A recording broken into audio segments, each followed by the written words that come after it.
जो बहुजन समाज पार्टी के केंद्रीय प्रभारी जो हम समूह को चलाने के लिए, बिहार को आगे बढ़ाने के लिए जिनको बहन मायावती जी ने भेजा है, लालजी मेघानकर साहब, सुरेश राव साहब और तमाम इस सभागार में हमारे बैठे हुए बहुजन समाज परिवार के सदस्य। क्योंकि नाम लेने लगे तो बहुत लंबा नाम हो जाएगा, तो कुछ अपनी बातें जो बोलनी है वो थोड़ा बातें अपनी रखते हैं।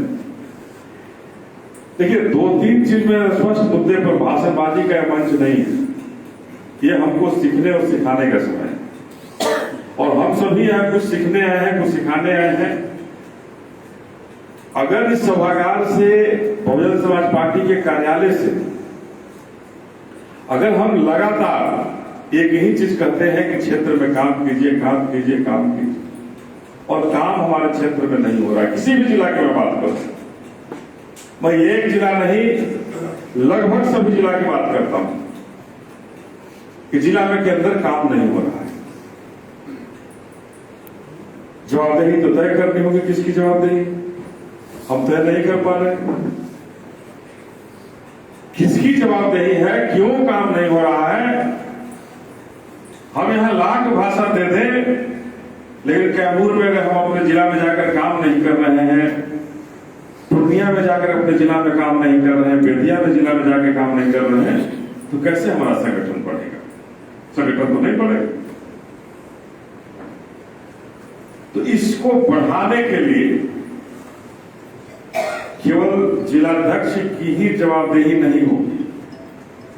अगर मुख्य सेक्टर इंचार्ज भी हैं, उसके अंदर भी सेक्टर इंचार्ज हैं, तो जो जिला काम नहीं कर रहा है, जिला के पदाधिकारी काम नहीं कर रहे हैं, तो हम एक रिपोर्टिंग सिस्टम पर बहाल करें। जो सेक्टर प्रभारी बहुजन समाज पार्टी के प्रदेश कार्यालय को सूचित करें कि किस जिला में जिलाधिकारी, प्रखंड पदाधिकारी, प्रखंड के अधिकारी कार्य नहीं कर रहे हैं और जिला शिथिल पड़ा हुआ है। क्या संभव है कि नहीं है? तो हम इसको शुरू करें। क्योंकि देखिए, होता क्या है कि जब तक हम भी अगर बैठे हैं, हमें भी कोई देखने वाला नहीं है, तो लगता है कि छोड़ो कोई देख रहा है, लेकिन लगता है कि धर्मेंद्र जी हमको देख रहे हैं, हमको कुछ काम करना पड़ेगा, अरुण जी देख रहे हैं, कुछ काम करना पड़ेगा, अभिमन्यु जी देख रहे हैं, काम करना पड़ेगा। तो हमारी मजबूरी हो जाती है कि कुछ तो करो, शर्म आएगा। तो इस बेशर्मी को तोड़ने के लिए हम सबको जागृत होने की जरूरत है और हम सब तभी जगेंगे, हमारे जिलाध्यक्ष तभी जगेंगे, जिला सचिव तभी जगेंगे, जब हम अपनी उनकी जवाबदेही तय करके उनको जवाबदेह बना दें और उनको फल्ला प्रखंड में आज काम करना है, ये निश्चित कर दें कि हमारे आपको फल्ला प्रखंड में, फल्ला पंचायत में काम करना है। और जब हम निश्चित कर देंगे तो निश्चित रूप से हमारा जिला आगे बढ़ने लगेगा, प्रखंड आगे बढ़ने लगेगा। और जब जिला और प्रखंड आगे बढ़ने लगेगा, जब जिलाध्यक्ष आने लगेंगे, तो निश्चित रूप से ये जहां हम मीटिंग कर रहे हैं, इस जगह से हम लोगों को बाहर निकलना पड़ेगा, दूसरी जगह मीटिंग करना। क्योंकि अभी हम लोगों के उपाध्यक्ष जब अटेंडेंस बना रहे हैं तो देख रहे हैं कि जिलाध्यक्ष तो है ही नहीं है। जिलाध्यक्ष की संख्या नगण्य है, ये कैसे हो सकता है? जब हमारा सेनापति नहीं हो तो हम किसकी कंधे पर लड़ाई कर लेंगे? कौन हमारा लड़ाई लड़ने वाला होगा जिला में? तो ये हमको तय करना होगा कि जिलाध्यक्ष हमारा सेनापति है जिला, और उस सेनापति को नहीं रहने से बहुजन समाज पार्टी निश्चित रूप से अपने आप को वहां कमजोर पाएगी। और अब हम जब प्रभारी हैं, यहाँ केंद्रीय प्रभारी हैं, प्रदेश अध्यक्ष हमारे साथ बैठे हैं, जो तेज तरह अपने क्षेत्र में लगातार काम करते हैं सेक्टर वालों, तो ऐसी स्थिति में अगर हम काम नहीं करेंगे और काम नहीं करने वालों को अगर पद पर रखेंगे तो निश्चित रूप से ये लड़ाई हम पहले भी हारे हैं, फिर हार जाएंगे।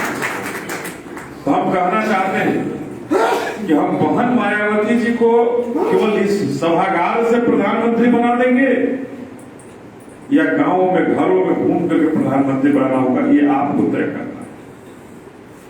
प्रधानमंत्री बनाने के लिए अगर हमने संकल्प लिया है, आपने संकल्प लिया है, तो उस संकल्प के पीछे जो कर्तव्य आपको करना है, जो धैर्य से जो काम करना है, अगर वो काम में अगर हम काम चोरी करेंगे तो कैसे बना सकते हैं?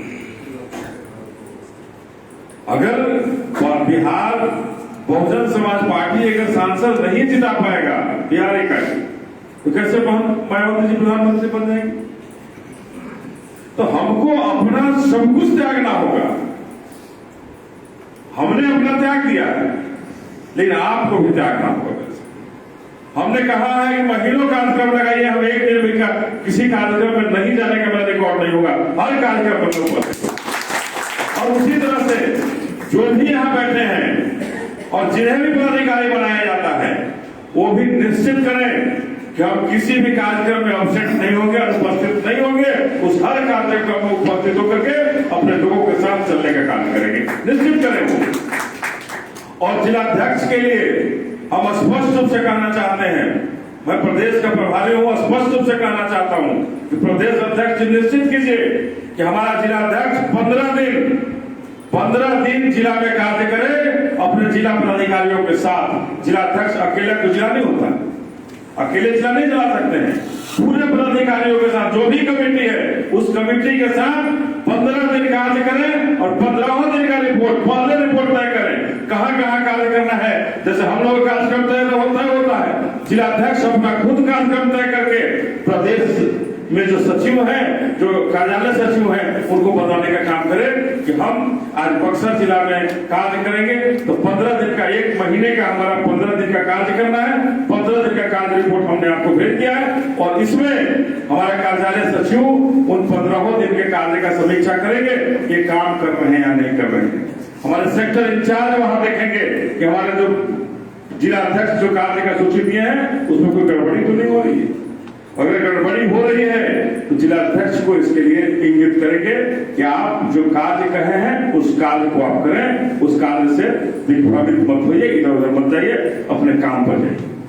अगर निश्चित रूप से जिला इकाई काम करने लगेगी, आप बूथ कमेटी के लिए परेशान होंगे, बूथ कमेटी कैसे बनेगी? अगर जिलाधिकारी का, जिला अध्यक्ष काम करने लगेंगे, प्रखंड अध्यक्ष काम करने लगेंगे, जिला सचिव काम करने लगेंगे, जिला उपाध्यक्ष काम करने लगेंगे, जिला के प्रभारी काम करने लगेंगे, तो किसी भी केंद्रीय प्रभारी को, किसी भी प्रदेश के पदाधिकारी को जाकर के जिला में बूथ कमेटी नहीं बनाना पड़ेगा। मुझे पूरा ऐसा विश्वास। हम कहना चाहते हैं कि आप निश्चित कीजिए कि जो भी समय है उस समय में हम काम करेंगे, काम से पीछे नहीं हटेंगे। और हम आज हम लोगों के बीच में सांसद जी नहीं आ पाए, लेकिन हम आपको ये बता देना चाहते हैं कि बहुत दिन के बाद 3 दिवसीय प्रशिक्षण शिविर कहिए या कैडर क्लास कहिए, 3 दिवसीय प्रशिक्षण शिविर कहें या कैडर क्लास कहें, बहुजन समाज पार्टी का भी राजगीर के अंदर होने जा रहा है। यह स्पष्ट हो गया है कि राजगीर के अंदर 4, 5, 6 तारीख को, 4 जून से लेके 6 जून तक, 4 जुलाई से लेके 6 जुलाई तक, 4 जुलाई, 5 जुलाई और 6 जुलाई का समापन होगा। ये 3 दिवसीय प्रशिक्षण शिविर हम सबों को जीवो और मरण सिखाएगा और इसमें निश्चित करें अपनी भागीदारी और अपने जो जिला में काम करने वाले हैं, अपने रिश्तेदारों को भागीदारी तो निश्चित कीजिए।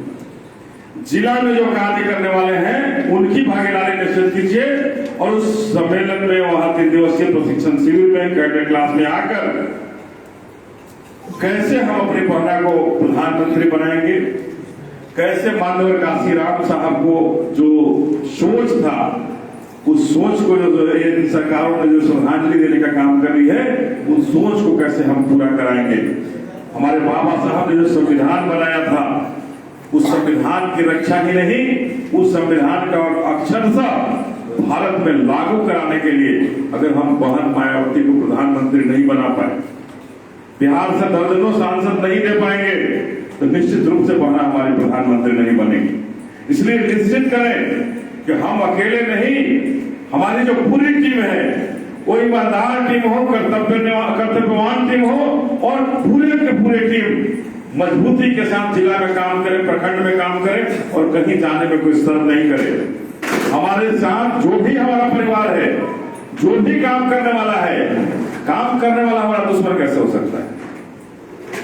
बहुत लोग कहते हैं कि बहुजन समाज पार्टी के अंदर बहुत गुट बने हुए हैं। मैं गुटों को क्या आगाह करना चाहता हूं कि बहुजन समाज पार्टी एक परिवार है, परिवार रहेगा। अगर गुटबाजी करनी है तो कहीं दूसरे दल में चले जाए। बहुजन समाज पार्टी को नहीं होगा। स्पष्ट रूप से समझ लीजिए कि बहुजन समाज पार्टी पूरा काम के लिए पहचाना जाएगा और काम करने वालों के नजर में ये आगे बढ़ेगा। ये बेकमाल लोगों के साथ अगर लड़ना है, आपको लड़ने का शौक है तो लड़िए। अपने दूसरे जो हाथ मुंह नहीं फूटता है, जिस व्यवस्था के साथ हमारे अभिभावकों ने जो लड़ाई लड़ी और उसी व्यवस्था से आप गिरते चले जा रहे हैं, उनके पास लड़ने में तो आप चुप हो जाते हैं। उन सामंतीवादी मनवादी व्यवस्था से लड़ने के लिए आपके हाथों को क्या हो जाता है? लेकिन हम अपने परिवार में लड़ने के लिए बड़ा तेज तलवार निकालते हैं। तो मैं उन तलवारबाजों को कहना चाहता हूं कि स्पष्ट रूप से समझ लें कि अगर लड़ना है तो बहुजन समाज पार्टी के बाहर जाकर लड़े और बाहरी लोगों से लड़े। कैसे भारतीय जनता पार्टी के लोग क्या कर रहे हैं, जदयू और राजद के लोग क्या कर रहे हैं, उनके साथ लड़िए और अपनी विचारधारा की लड़ाई लड़िए। बाबा साहब के विचारधारा की लड़ाई लड़िए, माननीय काशीराम साहब की विचारधारा की लड़ाई लड़िए। हमारा और आपका विचारधारा क्या? हमारा और आपका विचारधारा कुछ नहीं। जिनकी आइडियोलॉजी को आपने फॉलो किया है उस आइडियोलॉजी के लिए लड़िए। अगर सही मामले में आप बाबा साहब को मानते हैं, माननीय काशीराम साहब को मानते हैं, तो उनकी लड़ाई लड़िए, जिन्होंने हमें जीने का अधिकार दिया है, जिन्होंने हमें जीने का अधिकार दिया है, पढ़ने का अधिकार दिया है, चलने का अधिकार दिया है, जिन्होंने हमें बराबरी का अधिकार दिया है, उन लड़ाई को लड़ने के लिए हमको आ गया। तो हम आप सबों से कहना चाहते हैं, मेरे भाई, मेरे अभिभावक, मेरे भाई, मेरे बंधु, समय बहुत कम है। इन समय में अपने आप को नहीं तैयार करना है, अपने समर्थकों को भी तैयार करना है, आपको मानने वाले लोगों को भी तैयार करना है और मान्यवर काशीराम साहब के मानने वाले लोगों को कारवां को भी लंबा करना है, बाबा साहब के मानने वाले लोगों का कारवां को भी लंबा करना है, अपने बहना मायावती जी को मानने वाले लोगों का कारवां बड़ा करना है। अगर कारवां बड़ा करना है तो निश्चित रूप से आप अपने आप को तैयार करें और आपसी भाईचारा को मजबूत करें। अरे घर में रहते हैं तो बर्तन खंडन आता ही, भाइयों में लड़ाई होती है, लेकिन फिर मेल मिलाप हो जाएगा ना, होता है मेल मिलाप ना, तो हम फिर से मेल मिलाप करके, क्योंकि हमारा परिवार है, बड़ा परिवार है, हो सकता है आपस में मतभेद हो, लेकिन उस मतभेद से हम कुछ सीखें और सीख करके हम कुछ आगे बढ़े। बस यही कह करके कि आप सभी को जो इस गर्मी में आए और बहुजन समाज पार्टी के कारवां को आगे बढ़ाने के लिए मजबूती के साथ लगे हैं और मजबूती के साथ लगिए।